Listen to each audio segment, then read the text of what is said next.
ఆంధ్రప్రదేశ్కు ఏకైక రాజధానిగా అమరావతిని ఉభయ చట్టసభల్లో ఆమోదించిన సందర్భంగా ప్రకాశం జిల్లా అద్దంకి పట్టణంలో కూటమి నాయకులు ఘనంగా విజయోత్సవ ర్యాలీ నిర్వహించారు.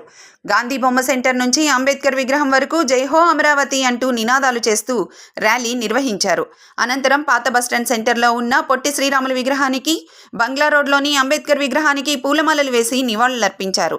ఈ సందర్భంగా రాష్ట్ర వ్యవసాయ మిషన్ డైరెక్టర్ నాగినేని రామకృష్ణ మాట్లాడుతూ, దేశంలోని ఎంపీలు అందరూ ఆంధ్రప్రదేశ్కు అమరావతిని ఏకైక రాజధానిగా మద్దతు ప్రకటించిన సమయంలో వైఎస్ఆర్ కాంగ్రెస్ పార్టీ ఎంపీలు మాత్రం దీనికి వ్యతిరేకంగా పార్లమెంటు నుంచి బయటకు వెళ్లడం బాధాకరమని, ఇది రాష్ట్ర ప్రజల ఆకాంక్షలకు విరుద్ధమని విమర్శించారు. అమరావతిని రాష్ట్రానికి ఏకైక రాజధానిగా చట్టబద్ధత కల్పించిన కూటమి ప్రభుత్వానికి, అలాగే సహకరించిన ప్రధానమంత్రి నరేంద్ర మోదీకి ప్రత్యేక ధన్యవాదాలు తెలిపారు. ఈ విజయం ముఖ్యంగా అమరావతి ప్రాంత మహిళలు, రైతులకు దక్కిన గౌరవమని పేర్కొన్నారు. ఉభయ సభల్లో ఒక రాష్ట్ర రాజధానిపై ఏకగ్రీవంగా ఆమోదం లభించడం రాష్ట్ర చరిత్రలో కీలక ఘట్టమని ఆయన అభిప్రాయపడ్డారు. అనంతరం విజయోత్సవ ర్యాలీ సందర్భంగా ఏర్పాటు చేసిన కేకును కట్ చేసి కార్యక్రమంలో పాల్గొన్న కూటమి నాయకులు, కార్యకర్తలకు పంచిపెట్టారు. ఈ కార్యక్రమంలో పలువురు కూటమి నాయకులు, కార్యకర్తలు పెద్ద సంఖ్యలో పాల్గొన్నారు.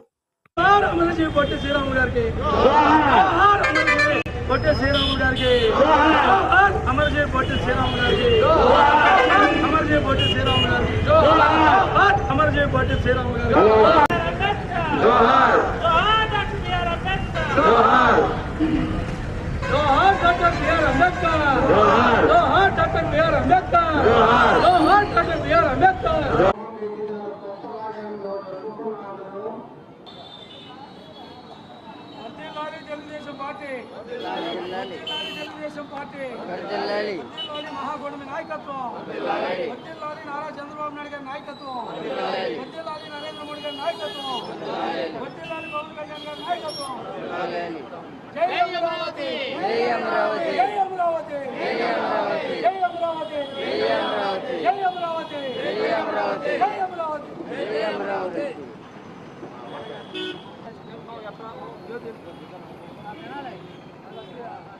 జై అమరావతి, జై అమరావతి, జై అమరావతి, జై అమరావతి, జై అమరావతి, జై అమరావతి. వర్ధిల్లాలి, వర్ధిల్లాలి, వర్ధిల్లాలి, వర్ధిల్లాలి.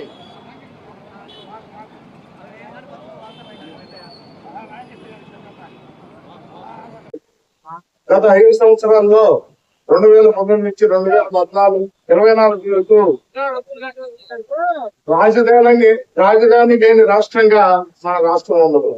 నిజంగా ఎంత సిగ్గుచేటమైన విషయం. మీది ఏ రాష్ట్రము, మీ రాజధాని ఏదంటే కూడా చెప్పలేని పరిస్థితుల్లో కదా మన అందరం కూడా చాలా ఇబ్బంది పడతాం. నిజంగా ఈ విజయం మొదటగా అమరావతి మహిళలది, అమరావతి రైతులది. వాళ్ళ పోరాట ఫలితమే మన తెలుగుదేశం ప్రభుత్వం వల్ల అధికారంలోకి రావటం, అధికారంలోకి వచ్చిన తర్వాత ఒక నిర్ణయానికి వచ్చేసారు. అమరావతి ఏకైక రాజధానిగా ఉండాలి, 3 రాజధానుల సమంజసం కాదని. అలాగనే నిర్ణయం తీసుకున్నారే గాని ఎక్కడో అనుమానం. ఎందుకో అనుమానం అంటే పారిశ్రామికవేత్తలకు కానీ ఇతర వ్యాపారాలు పెట్టుకునే వారికి కానీ ఒక భయం ఉన్నది. మరలా రాజధాని ఎక్కడికి పోతుందో, మనం ఇక్కడ పెట్టుబడి పెడితే ఏమవుతుందనే ఒక భయాందోళన ఉన్న సమయంలో కూటమి ప్రభుత్వం ఒక సరైన నిర్ణయం తీసుకున్నాం. ఏంటంటే దీనికి చట్టబద్ధత. ఎవరు ఎప్పుడు అధికారంలోకి వచ్చినా సరే రాజధాని మార్చడానికి లేని పరిస్థితులుగా ఈ రోజు చట్టబద్ధత తీసుకురావడం జరిగింది.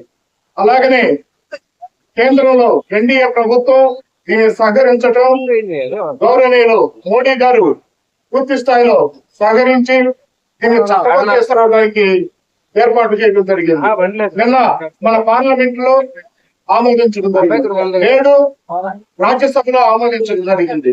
ఉభయ సభల్లో ఏకగ్రీవంగా ఒక రాష్ట్రానికి రాజధాని ఉండాలి, అమరావతి ఉండాలి అని ఆమోదించడం నిజంగా నాకు పెద్ద పండుగ లాంటిది. మనం హర్షించదగ్గ విషయం. కాబట్టి ఆ చీకటి రోజులు మళ్ళీ తెచ్చుకోకుండా ఆ దుర్మార్గుడు ఇప్పుడు కూడా విషయం చెబుతానే ఉన్నాడు. నిన్న 4 ఎంపీలు ఉంటే పార్లమెంట్ లో నాకు ఇది ఇష్టం లేదని చెప్పి బయటకు వెళ్ళారంటే నిజంగా భారతదేశం అన్ని రాష్ట్రాలు ఎంపీలందరూ కూడా ఆమోదిస్తే ఆ నలుగురు మాత్రం విషయం జమ్మి బయటికి వెళ్ళారు. ఇక్కడ ఒక ఆ విశ్వ నాయకుడు ఉన్నారు చూడండి, జగను మళ్ళీ కొత్త పనులు వేసుకున్నాడు. మావి కన్నా అంట ఏంటంటే గన్ను ఇలాంటి ఆలోచనలతో ఉన్న వ్యక్తి నిజంగా మన రాష్ట్ర ముఖ్యమంత్రిగా 5 సంవత్సరాలు ఉండడం అనేది నిజంగా మన దురదృష్టం. ఎలాగో ప్రజలు తెలుసుకున్నారు, పారద్రోలారు. ఈ రోజు మనకి సర్వస్వతంత్రంగా మన ప్రభుత్వం ఏర్పడినది. కూటమి ప్రభుత్వం చక్కగా పరిపాలిస్తుంది. ఈ రోజు అమరావతి పనులు వేగవంతంగా జరుగుతున్నాయి. అలాగనే పోలవరం పనులు వేగవంతంగా జరుగుతున్నాయి. రాష్ట్రంలో రోడ్లన్నీ వేగవంతంగా జరుగుతున్నాయి. అభివృద్ధి దశలో పెద్ద ఎత్తున నడుస్తుంది. సంక్షేమ పథకాలు ఎక్కడ ఆపుకుంది? సంక్షేమ పథకాలు నడుస్తున్నాయి. మరి గత 5 సంవత్సరాల్లో ఈ అభివృద్ధి కార్యక్రమాలకు జరగాల్సిన డబ్బులన్నీ ఏమైంది? దోచుకున్నారు. అందువల్ల ఇక అలాంటి ప్రభుత్వాన్ని మనం కలలో కూడా ఊహించుకోకుండా కూటమి ప్రభుత్వం కొనసాగే విధంగా మనందరికీ సహకరించాల్సిన అవసరం ఉందని చెప్పి మరొకసారి చంద్రబాబు నాయుడు గారికి, పవన్ కళ్యాణ్ గారికి, మాధవ్ గారికి, పురంధేశ్వరి గారికి, మోడీ గారికి అందరికి కూడా ఎన్డీఏ గవర్నమెంట్ కి కూడా ప్రభుత్వంకి కృతజ్ఞతలు పరుస్తున్నాం. అమరావతిని ఏకైక రాజధానిగా ప్రకటించినందుకు, దానికి చట్టబద్ధత తీసుకొచ్చినందుకు ఈ అవకాశం ఇచ్చిన మీ అందరికీ నా కృతజ్ఞతలు.